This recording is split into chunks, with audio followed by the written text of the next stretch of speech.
Welcome to Dawnbringer for the second quarterfinal of the 2021 League of Legends World Championships. We had RNG against EDG today, the LPL matchup to see which Chinese team would be the last one standing in Worlds. And the good news was we had a 5-game series, which was a lot more entertaining than what came the day before. The bad news was that it kind of felt like all 5 games were relatively one-sided, just back and forth, and one team just kind of got ahead, like not a complete smashing, but they got ahead and they played it out. There weren't really comebacks. There weren't really tense mid to late game scenarios. So that was too bad in terms of entertainment value. Yeah, not the best series I've ever seen, but and honestly, in quality of play, some of those games were a little off as well. Although that might sometimes you get that sense too when one team just gets ahead and then the other team fails to make a comeback. You can feel, sometimes you can conflate the entertainment value of it with the quality of the play, and that's not really fair. But so I think that might be happening to myself a little bit in this case. But yeah, EDG obviously they came out ahead. They were a little better. I thought, obviously Viper to Mako, very good in the bot lane. They do some great things there. They didn't win every game. They didn't win every lane, but on the whole, very strong.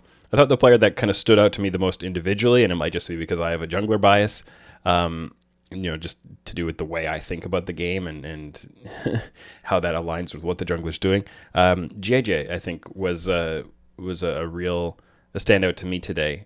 In the wins in particular, he had some really good stuff. Like, he didn't do anything super in your face, like, whoa, look at this great play this guy pulled off. There were a few things.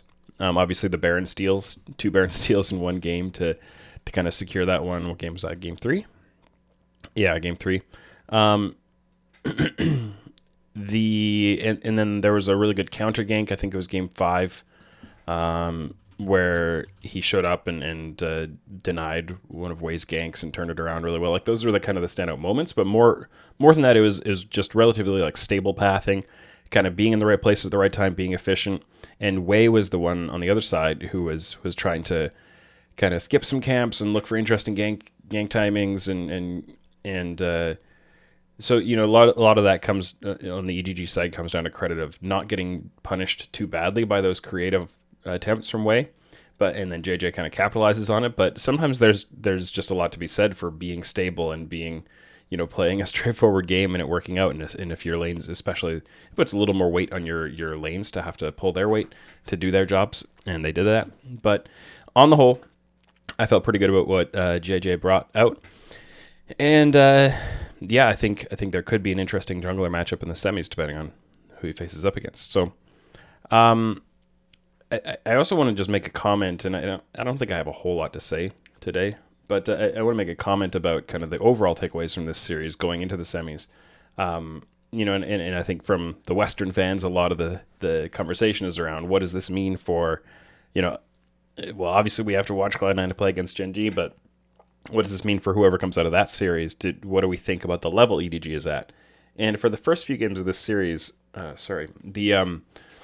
the conversation seemed to be very negative, and there were certain, screenshots or translations being posted from Weibo and other places of the Chinese fans being very unhappy with the quality of play, and it seemed like an overreaction there. But I've already mentioned myself that I thought that the quality of play wasn't the highest in this series, but I think you definitely should not overreact to that. And I thought Game 5 was a much cleaner win, and even if this series had been really rough the whole way through, I think EDG still looked more than good enough to be strong favorites in the semis against either opponent. Gen G should be favored against Cloud9. I'm going to predict them to win tomorrow.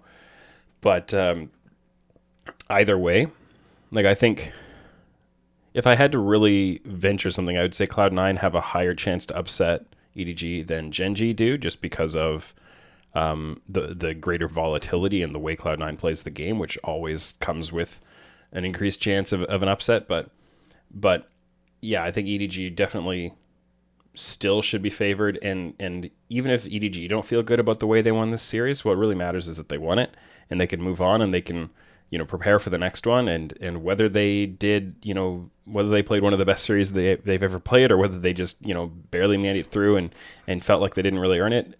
Either way, you're going to look to do your best and improve on it for the next one. So, yeah, I think we should avoid getting carried away with takeaways in terms of, predictions for semifinals at this point, especially until we see Gen.G and Cloud9 play and see what the winner of that series kind of ends up looking like at the end of it.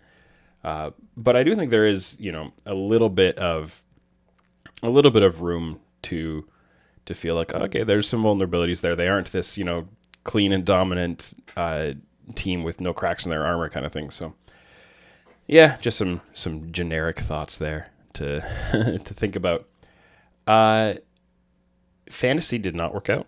I went for a 4-stack of EDG and 3 of T1.